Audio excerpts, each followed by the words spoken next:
আসসালামু আলাইকুম বন্ধুরা, আজকে আমি গুচি মাছ দিয়ে ছোট আলু দিয়ে পুরপুরি করে দেখাবো। সম্পূর্ণ ভিডিও দেখার জন্য সঙ্গে থাকবে। কী কী নিয়েছি সেগুলো আপনাদেরকে দেখিয়ে দেব।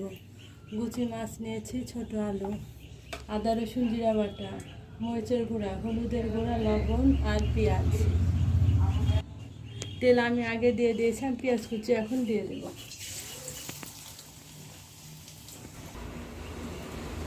পেঁয়াজটা ভাজা হয়ে গেছে, বাদামি হয়ে এসেছে, আমি বাকি মশলাগুলো দিয়ে দিই। আদা রসুন জিরা বাটা,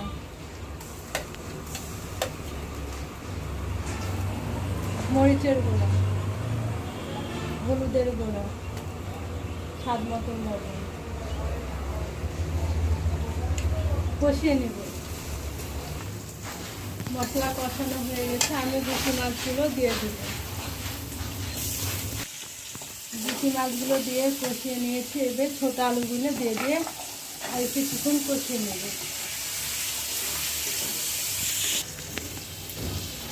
ছোটো আলু দিয়ে গুচি মাছ দিয়ে কষিয়ে নিয়েছি, এবার আমি পানি দিয়ে দেব। সিদ্ধ করার জন্য পানি দিয়ে দেব।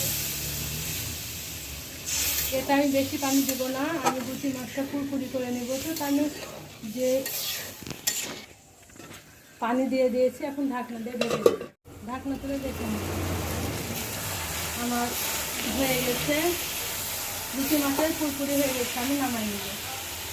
সব সিদ্ধ হয়ে গেছে।